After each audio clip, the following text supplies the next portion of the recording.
Bonjour à toutes et à tous, bienvenue dans cette présentation du parcours droit en L1 SPS à Strasbourg. Le parcours droit de la L1 SPS de Strasbourg accueille 80 étudiants. Les cours ont lieu à la faculté de médecine et les examens ont lieu à la faculté de droit. Donc uniquement les examens auront lieu à la faculté de droit au campus Esplanade. Il y a 21 crédits à valider sur l'année, 9 au premier semestre, 12 au second. C'est classant pour l'accès aux études de santé, comme tout pour les parcours, et c'est validant pour passer en deuxième année de licence droit. Donc le droit, c'est un domaine qui implique l'étude des normes juridiques, ce qui vous semble peut-être évident, mais également des institutions, donc l'État, les régimes politiques, etc. Il permet de comprendre le monde, l'organisation de la société et des applications concrètes dans la vie de tous les jours. Ce n'est pas quelque chose d'abstrait, c'est quelque chose que vous rencontrez en fait tout le temps, le droit, sans parfois même vous en rendre compte. Et vous allez pouvoir comprendre tout ça avec ce parcours. Et si jamais vous n'avez pas accès au métier de la santé, ça reste un parcours, une licence qui a de nombreux débouchés. Donc magistrat, avocat, police, gendarmerie, mais également des métiers peut-être auxquels on pense moins, juriste en entreprise, dans les collectivités territoriales, dans les établissements sociaux, etc. En fait, on a besoin de juristes absolument partout, donc ça vous permet de faire des choses extrêmement variées dans des domaines extrêmement variés.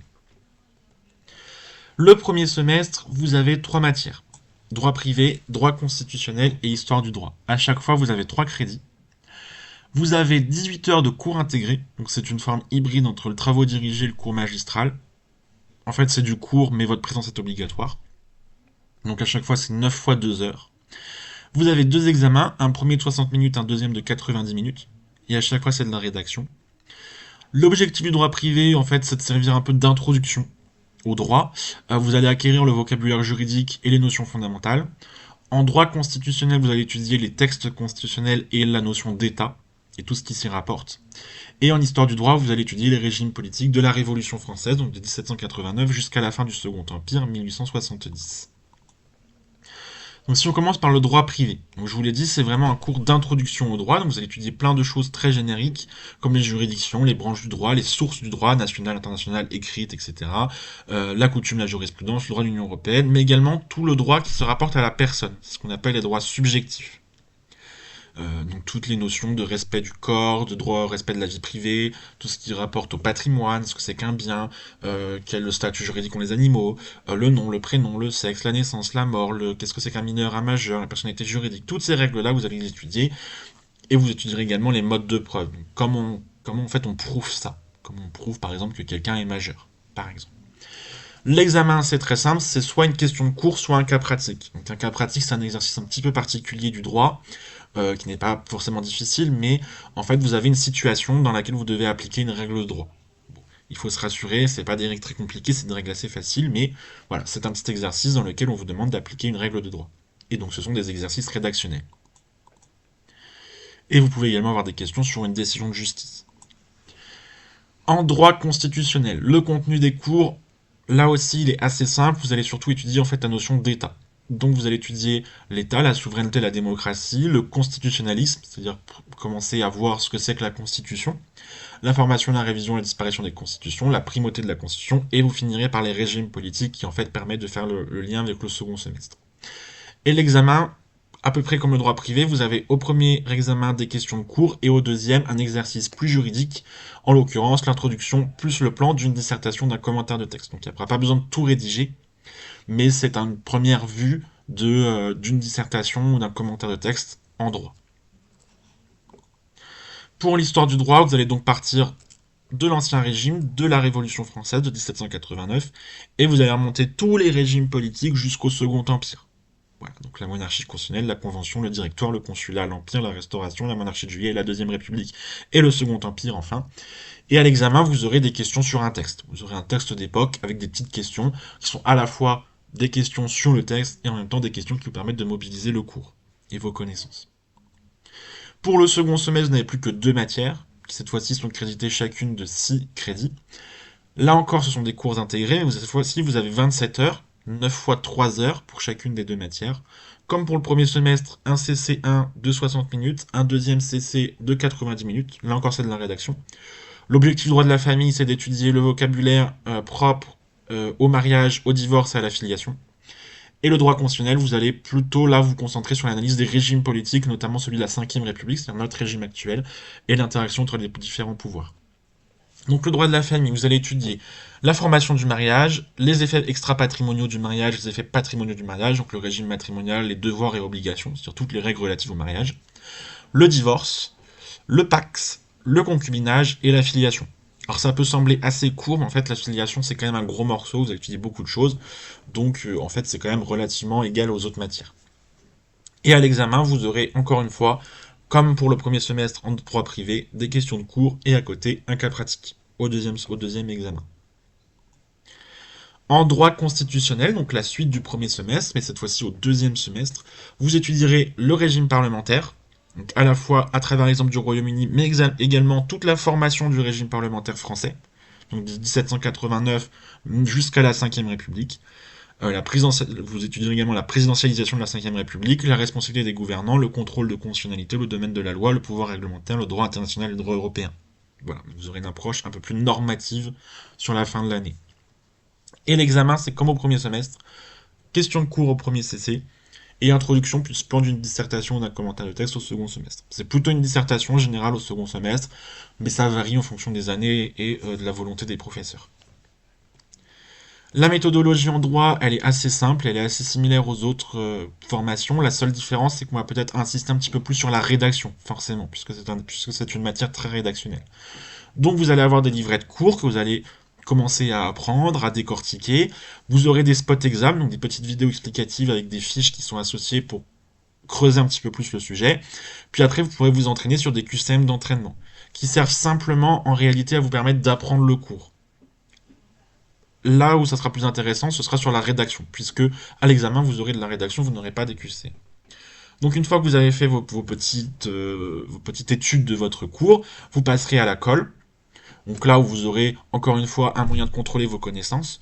Ensuite, on vous conseille de faire des annales, surtout en droit, parce que c'est vraiment le moment où vous allez pouvoir enfin vous entraîner à la rédaction, parce que jusqu'ici vous n'avez fait que des QCM. Une fois que vous avez fait ça, vous allez commencer à retravailler éventuellement ce qui va et ce qui ne va pas, et vous serez prêt pour le CCB, c'est-à-dire pour l'examen blanc. Cet examen blanc, il se passe exactement dans les mêmes conditions que l'examen final, c'est-à-dire ce sera des exercices rédactionnels identiques à ceux que vous aurez à l'examen. Vraiment identiques. Vous aurez ensuite une petite séance où ce sera l'occasion de retravailler la méthodologie, de poser vos dernières questions avant l'examen. Et normalement, une fois que vous aurez fait tout ça, que vous aurez bien fait votre colle, que vous aurez bien étudié avec le e-learning, que vous aurez fait votre CCB, que vous serez venu en séance pour poser vos dernières questions, normalement vous serez prêt pour l'examen. Les prérequis.